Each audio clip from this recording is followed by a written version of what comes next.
The morning after break stayed, Amanda found a drawing on the kitchen table. Maya had been up before both of them apparently, which should not have surprised anyone who knew Maya, and she had taken her purple crayon and a piece of paper from the craft drawer, and she had drawn 3 figures standing in front of a building that was clearly meant to be their townhouse because it had a door and 2 windows and a small orange circle near the bottom that represented the mom on the front step. 3 figures. A tall one with long hair, Amanda. A small one with a circle head and what appeared to be bare ears on top, Maya. And a third figure, taller than both, standing on Maya's side, close, with straight black lines for hair. Break. Underneath the drawing, in purple crayon, in Maya's careful kindergarten print. My family. Amanda stood at the kitchen table in the early December morning and looked at that drawing for a long time. She heard Break's footsteps behind her. She heard him stop. She didn't turn around because she didn't trust her face yet. The silence lasted only a few seconds before Maya came barreling out of her bedroom in her pajamas and bare ears and went directly to the drawing with the proprietary energy of an artist presenting her work. I made it this morning, she announced. Do you like it? It's beautiful, Bug, Amanda managed. Maya looked up at Break. That's you, she said, pointing to the third figure. I made you the tallest because you are the tallest. She studied the drawing critically. I forgot to put your glasses. You don't always wear them, but sometimes you do. She picked up the purple crayon from the table with complete intention. Hold on. She added 2 small squares to the tall figure's face. There, she said, satisfied. She put the crayon down and looked at both of them with the expression of someone who had accomplished something important. Can I have cereal? She asked. Amanda turned to get the bowls. Behind her she heard Break pick up the drawing. She heard the silence of him looking at it. She did not hear him put it down. Later, when she came back to the kitchen, it was gone from the table. That evening she would walk past the open door of Break's unit. He had left it ajar while carrying something in from his car, and she would see, on the otherwise completely bare wall of his living room, one thing. Maya's drawing. Hung carefully, centered, like something that belonged there. Amanda would stand in the hallway and press her hand over her heart and breathe. And then she would go inside and make dinner and feel, for the first time in 11 months, like the ground under her feet was solid. She didn't know yet that in 4 days that ground would move again. December in Chicago was not subtle. It arrived with full commitment.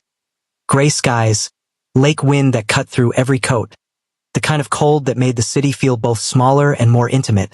Everyone pulled inward, closer to warmth, closer to whatever they decided mattered. Amanda had always loved December for that reason. The enforced honesty of cold weather. The way it stripped everything back to what was essential. What was essential, she was discovering, had shifted. She and Break had not defined anything. There had been no conversation with labels or declarations or the particular awkwardness of 2 adults trying to name something still forming.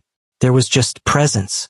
The natural, ungoverned accumulation of shared evenings and morning coffees and elevator rides and Maya talking at both of them simultaneously, as though they were a unit that had always existed.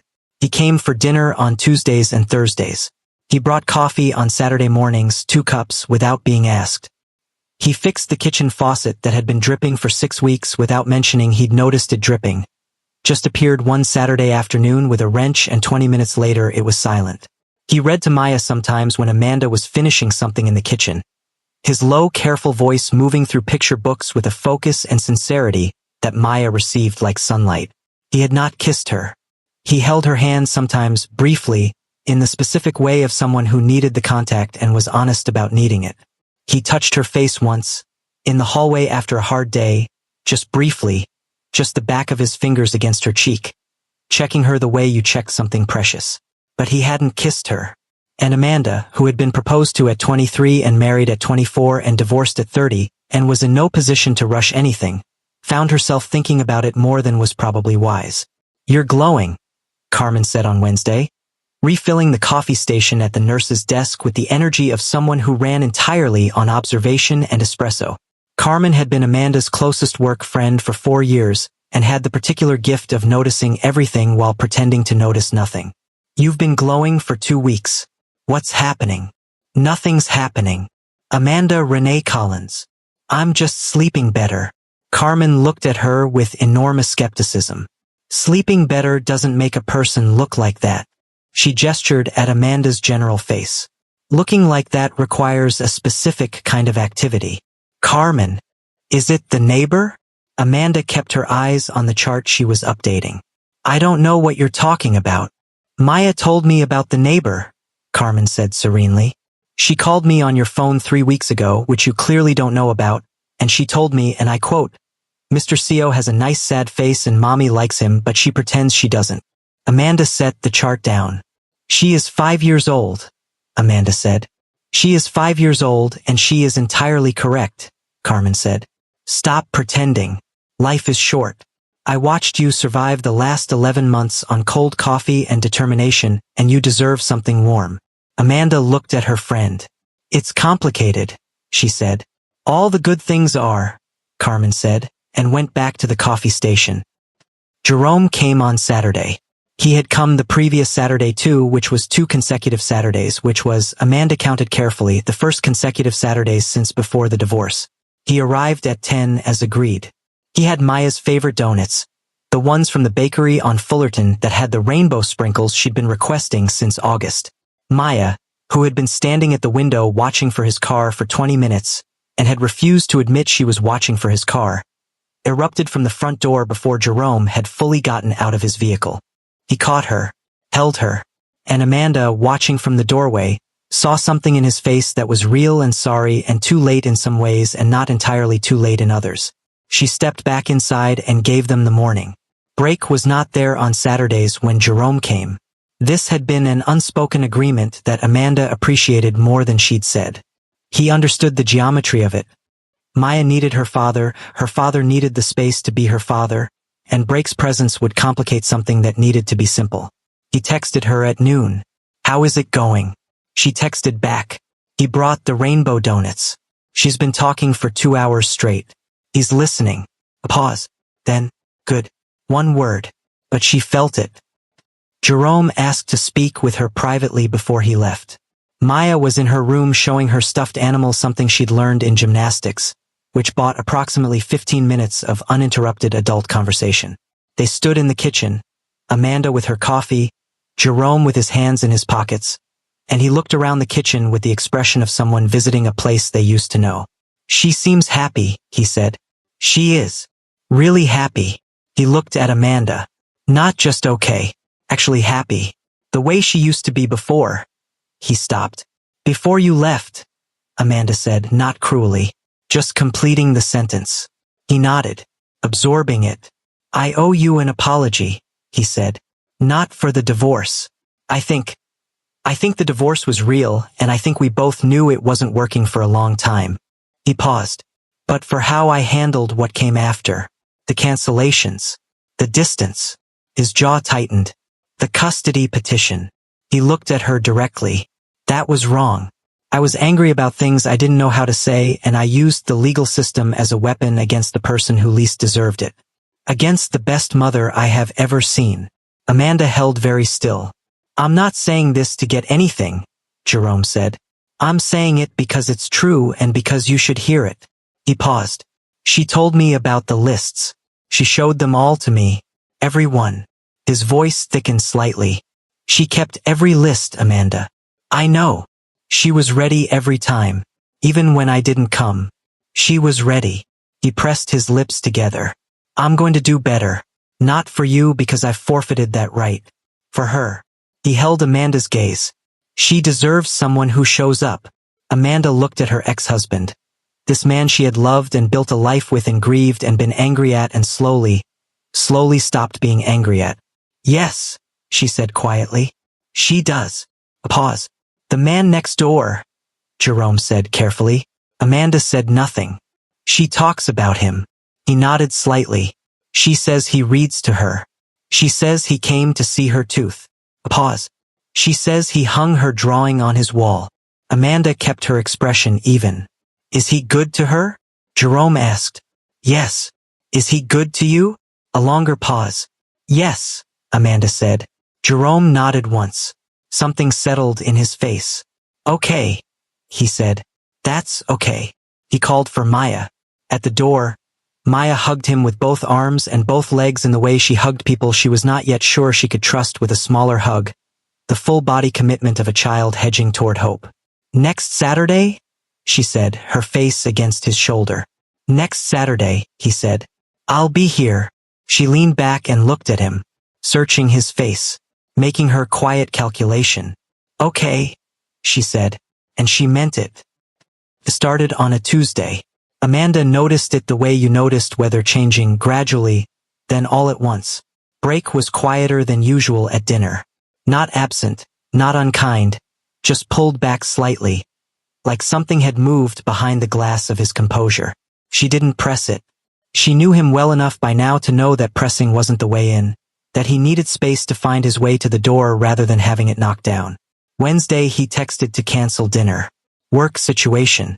"I'm sorry." She texted back. "No problem. Let me know if you need anything." He didn't respond.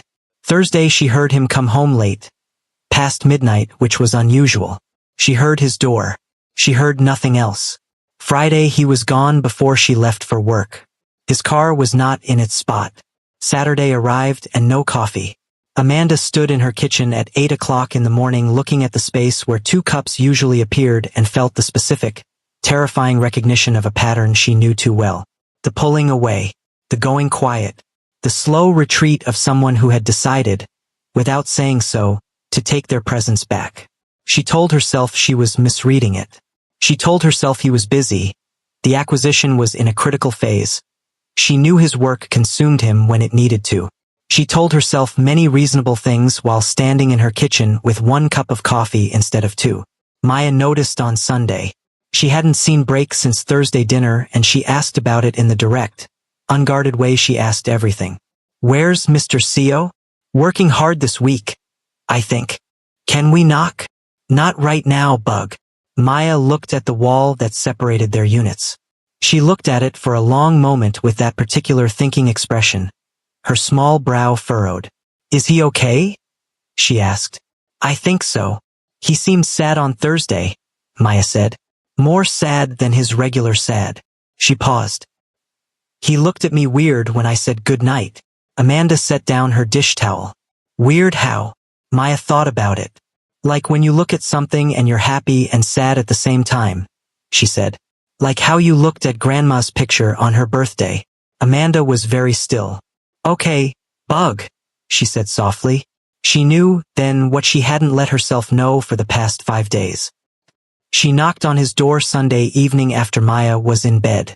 It took him longer than usual to answer. When he opened the door he looked, not broken, Brake would never look broken, but something close to the edges of it. Like a man who had been somewhere very dark and had come back but was still carrying the dark with him. "Amanda, I'm not here to push," she said. "I just need to know you're all right." He stepped back. She came in. His apartment was different.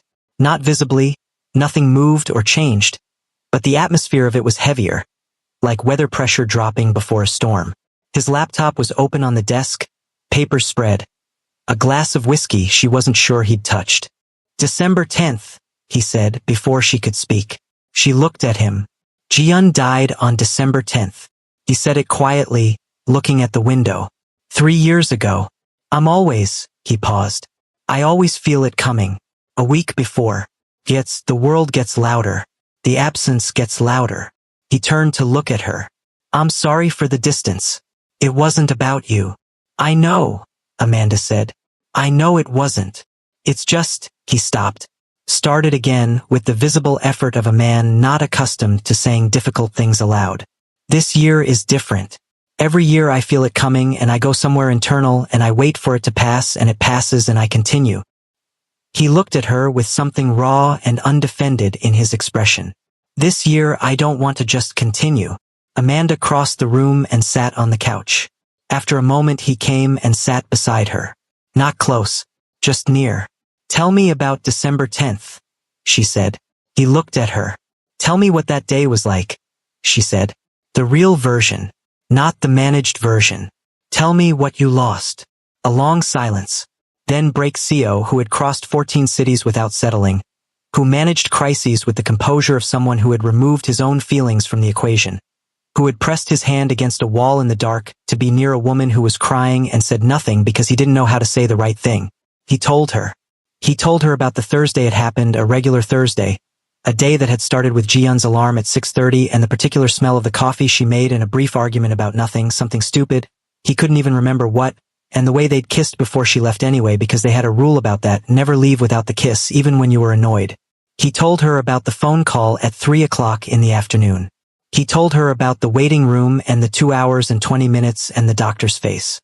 He told her about the name they had chosen for a girl, Sua, and the name they had chosen for a boy, Juno, and how Ji-Yeon had been writing them in different styles in a notebook, practicing the handwriting, and how that notebook was still in a box in his Seoul apartment that he hadn't been able to open. He told her about the first morning he'd woken up and reached across the bed and found nothing and how that nothing had lived in his hands ever since. A tactile absence he carried everywhere. He told her about 14 cities. He told her that he had not, in 3 years, wanted to stay anywhere. He told her that he had not, in 3 years, felt anything that required him to stay. His voice was completely even throughout. That was the most devastating thing about it. The control, the precise and careful control of a man who had learned to hold the most catastrophic pain behind the most unshakable composure. And the way that composure cost him something visible, something she could see him spending in real time. When he finished, the apartment was very quiet. Amanda reached over and took his hand. He looked down at their hands. She would be 3 years old, he said. Sua. A pause. Or Juno. We never knew. His hand tightened slightly on hers. I think about that. What they would look like. Whether they would have had her laugh. A long silence. I think about it more since Maya. Amanda looked at him. Maya makes you think about what you lost, she said softly. Not a question. Maya makes me think about what is possible, he said. He looked at her, and his eyes were completely open, all the careful distance gone. That is what frightened me this week. Not the grief. I know the grief. I know how to survive it. He paused. What frightened me was realizing that I have started to want something again. Something real. Something that requires me to stay. He held her gaze. And wanting something again after losing everything feels. He stopped. Terrifying, Amanda said. Yes. Because if you want it, you can lose it. Yes. She understood this in her body, not just her mind. The specific terror of opening your hands again after everything you'd been holding had been taken. Break, she said quietly.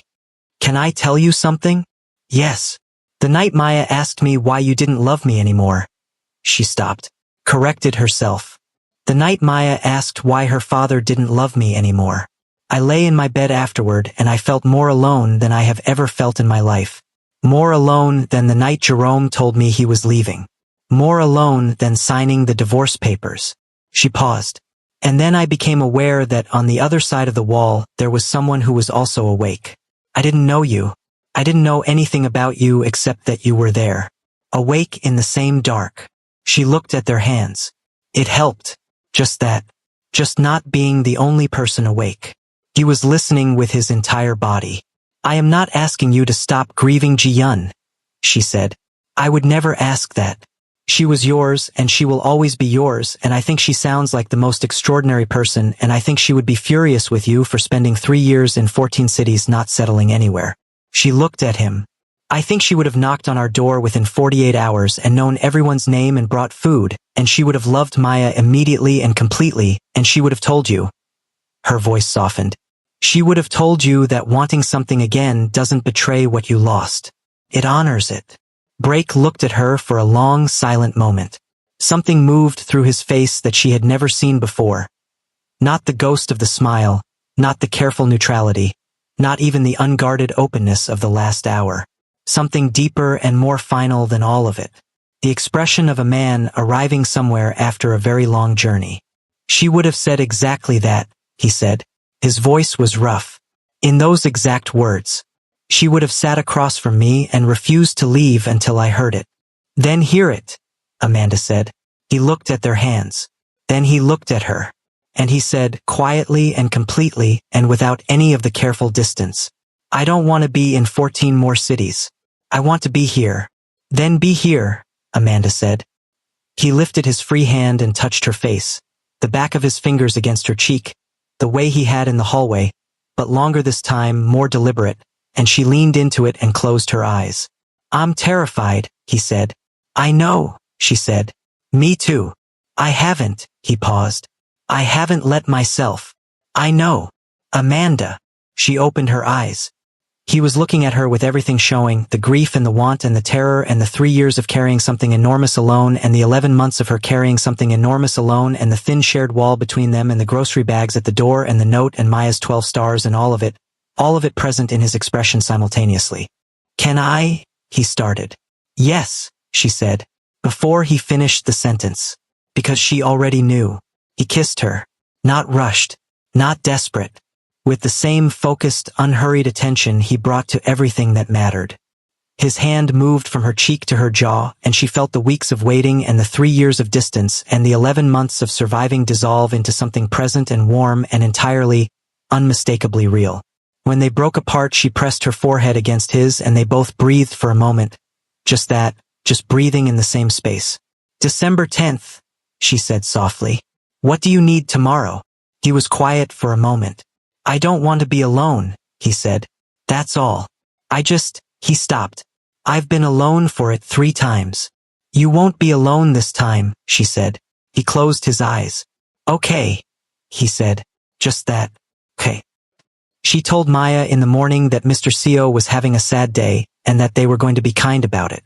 Maya received this information with the gravity it deserved. What kind of sad? She asked. The kind that comes once a year, Amanda said carefully.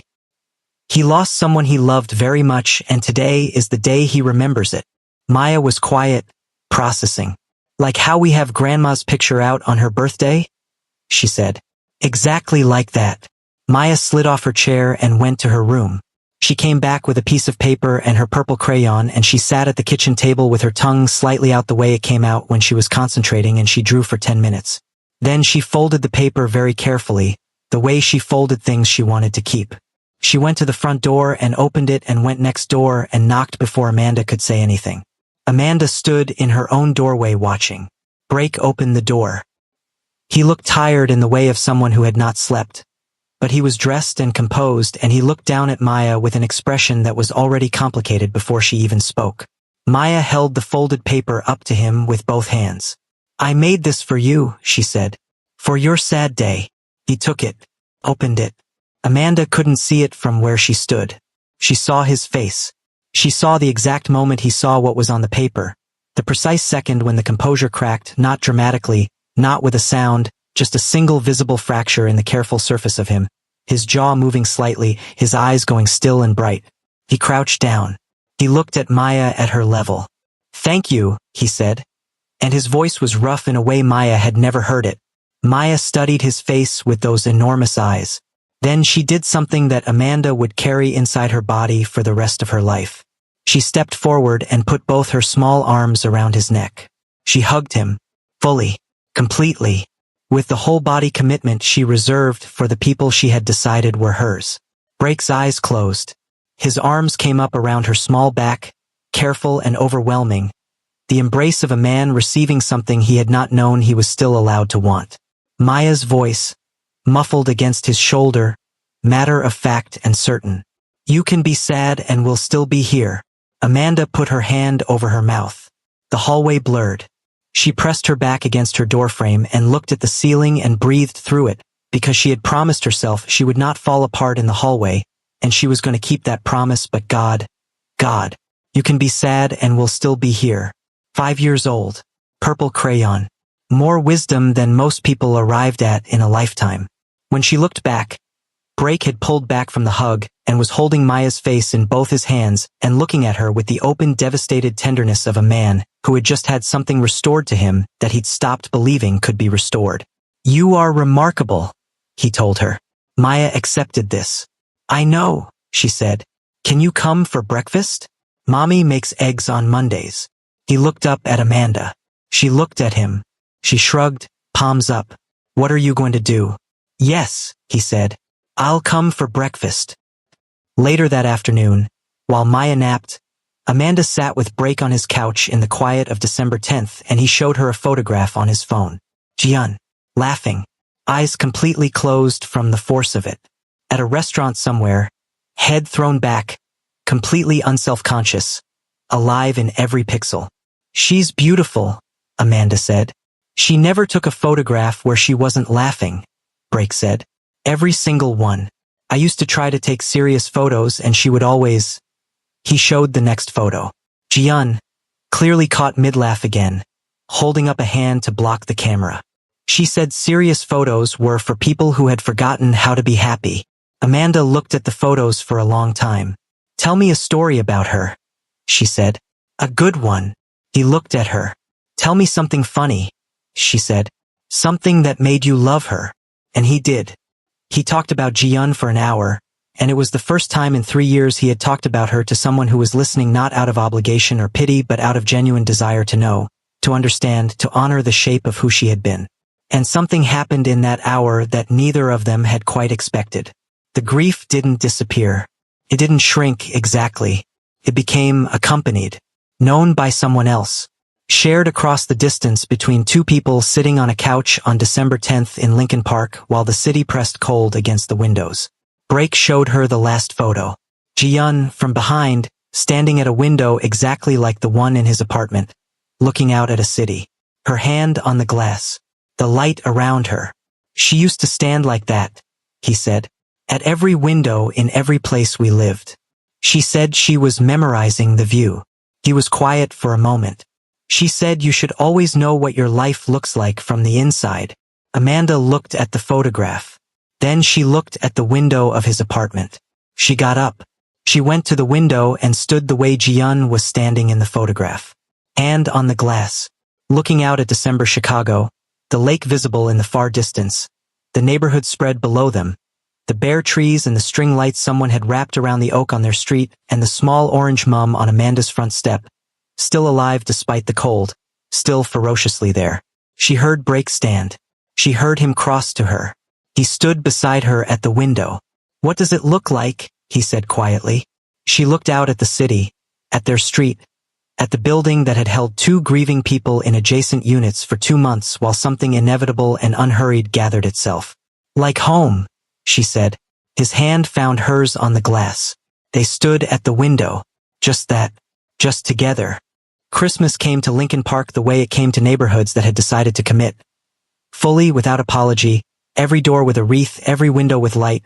The oak tree on their street now draped in white lights by persons unknown that made the whole block glow at night like something from a story. Amanda's apartment smelled like cinnamon and the pine candle she bought every December, and Maya's current craft project, which involved an ambitious quantity of glitter that had migrated to every surface in the kitchen. Life had found a new shape. Not the shape of before Jerome. Not the shape of the 11 terrible months after. Something new. Something that fit differently, that had been built from what was actually true rather than what was supposed to be. Jerome came every Saturday. Twice he'd come on a weekday too, just to take Maya for an after-school donut, just to be there in a small, unremarkable way that was building something slowly and carefully between them. He and Amanda had arrived at a functional civil warmth, not friendship, not quite, but something honest. Something that put Maya first without requiring either of them to pretend the past hadn't happened. Brake had stopped moving through days and started living in them. It was subtle. The kind of change you only noticed in accumulation. He laughed more. Not loudly, that wasn't who he was, but genuinely, the kind of quiet, real laugh that came from somewhere he hadn't been accessing. He knew the names of Maya's entire class, reported to him in daily installments whether he asked or not. He had a coffee mug at Amanda's apartment, his own mug, that lived in the cabinet next to hers without ceremony or announcement, and she had a key to his unit that had appeared on her kitchen table one morning with no note needed. He had told his company he would need an extension on the Chicago assignment.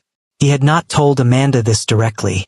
She'd found out from Sophia, his assistant, who'd run into Amanda in the lobby and said, with the calm efficiency of someone who noticed things, "I understand congratulations are in order on the extension," and walked away before Amanda could ask what she meant. She'd stood in the lobby for a moment. Then she'd smiled. The kind of smile that started somewhere in the chest before it reached the face. The Saturday before Christmas, they took Maya to the Millennium Park ice rink. This had been Maya's request, delivered with the formality of a formal proposal. I would like to go ice skating and I would like both of you to come and I would like hot chocolate after with the big marshmallows. The rink was crowded with the particular energy of a city celebrating. Children in bright coats, couples holding hands. The enormous Christmas tree visible beyond the rink, making everything feel like the inside of a snow globe. Maya skated between them, each hand in one of theirs, her bare ears on under her hat, absolutely convinced she was faster than she was. I'm going fast, she announced. You're doing great, Amanda said. Mr. CO, am I going fast? Very fast, Brake said with complete sincerity. Maya beamed. She let go of both their hands for approximately 3 seconds, during which she wobbled dramatically, grabbed for support, found Brake's coat sleeve and held on. Okay, she said, recalibrating. Holding on is also fine. Holding on is very fine, Amanda agreed. They skated in a slow circle, the three of them, Maya between them narrating everything she saw with the enthusiasm of a sports commentator.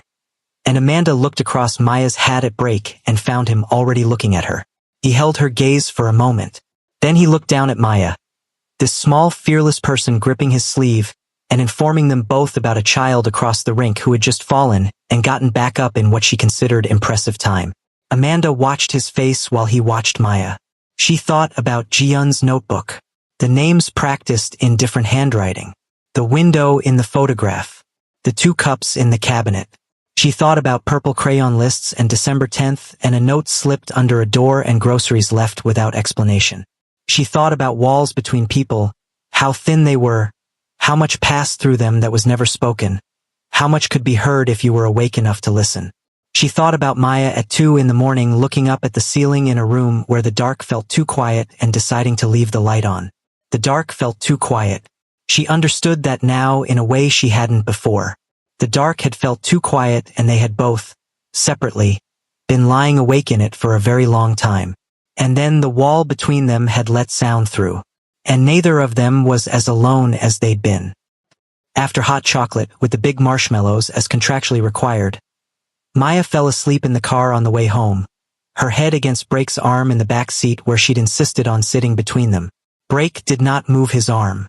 He sat completely still so she wouldn't wake, the way parents learn to do, the instinctive stillness of someone who understood that sleeping children were precious and precarious and worth any amount of personal discomfort. Amanda, in the passenger seat, watched them in the mirror. Maya asleep, her mouth slightly open, her hat askew, the bare ears bent sideways. Brake with his arm perfectly still, his head turned slightly to look out the window at the city lights. His expression so completely soft and unguarded that she almost had to look away from it. She didn't look away. Brake, she said softly. He looked up, met her eyes in the mirror. She drew something else, Amanda said. Last week. I was going to tell you but then, she paused. I kept waiting for the right moment. What did she draw? Amanda reached into her bag and pulled out a folded piece of paper. She passed it back to him. He opened it with his free hand, carefully so as not to wake Maya. He looked at it for a long time. Amanda watched his face in the mirror. The drawing was similar to the first one, 3 figures in front of the building. But Maya had added things to this version with the developing confidence of an artist who had decided to be more specific. The tall figure with the straight black hair had a small heart drawn on his chest in purple crayon. There was a small square on the wall behind the figures, representing a drawing hung up. Maya's drawing hung on his wall. And at the bottom, in Maya's careful print, the caption had changed. It no longer said my family. It said, our family. Brake looked at the drawing for a long time. When he looked up and found Amanda's eyes in the mirror, his were bright. She changed the word, Amanda said softly. I see that. She didn't tell me. I found it in her art drawer. He looked at the drawing again. Then at Maya sleeping against his arm. Then at Amanda. Amanda, he said. I know, she said. I want. He stopped, looked at Maya, at the drawing, at Amanda. I want this to be real, he said. Not temporary, not a chapter. I want.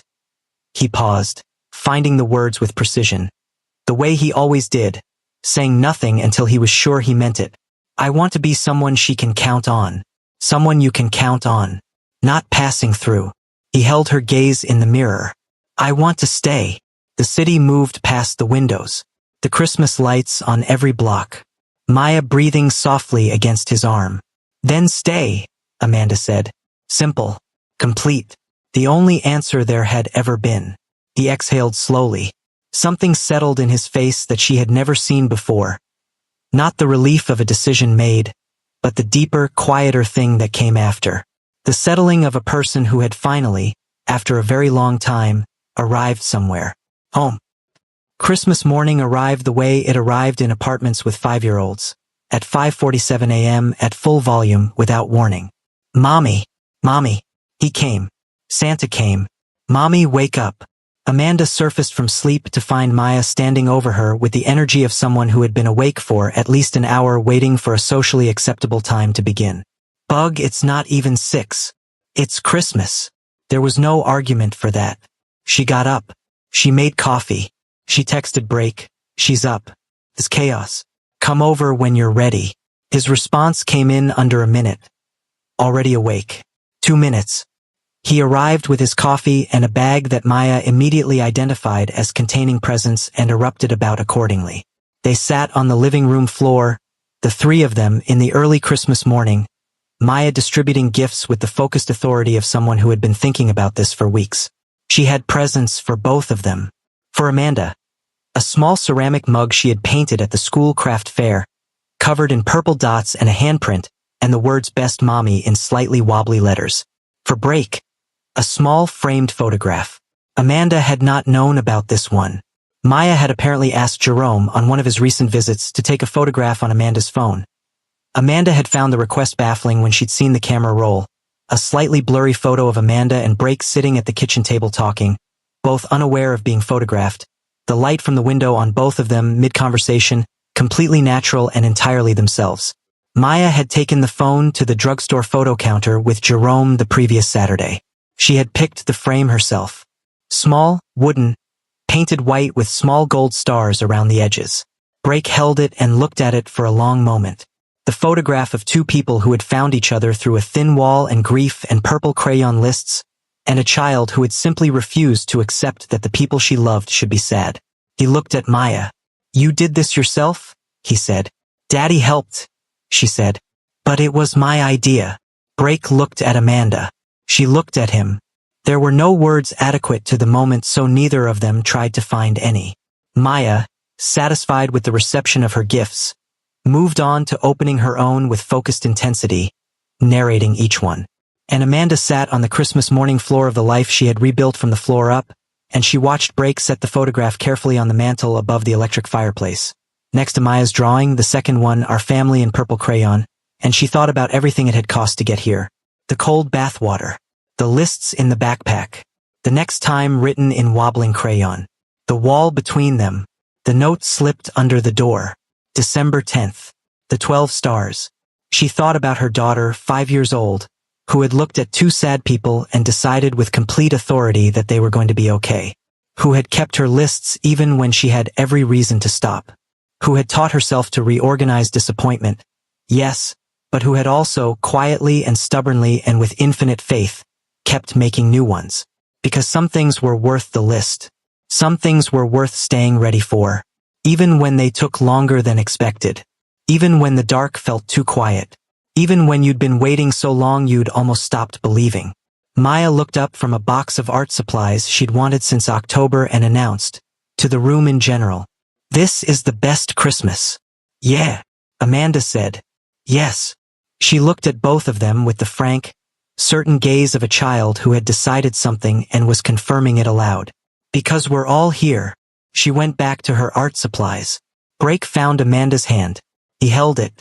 Outside, Chicago was white and still and beginning. The city exhaling into Christmas morning with the particular quiet that came only once a year. The brief, impossible pause where everything softened. Amanda leaned her head against Break's shoulder. He pressed his lips to the top of her head. Maya hummed to herself over her new crayons. Purple ones. A whole new set. And somewhere in Gerald the Turtle backpack in the front pocket there was one final list. Maya had made it the week before Christmas. It didn't say things to show Daddy. It didn't say things and people that make me happy. It said, at the top, in the biggest letters Maya's crayon could make, things that are good. And the list was long. Longer than any of the others. The star shoes. Gerald. Hot chocolate with big marshmallows. Grandma's picture. Daddy coming on Saturdays. Mommy's laugh. Mr. CO reading stories. Our family. And at the very bottom, underlined twice, surrounded by stars. So many stars, more than 12 this time, she'd lost count and kept going. Just that. It was enough. It was everything. And that is the end of Amanda, Maya and Break's story. From the cold bathwater and the question that broke everything open, to purple crayon lists and 12 stars and a little girl who never stopped believing, they made it. If this story touched your heart, hit that like button, subscribe to the channel, and drop a comment below telling me which moment got you the most. I'll see you in the next one.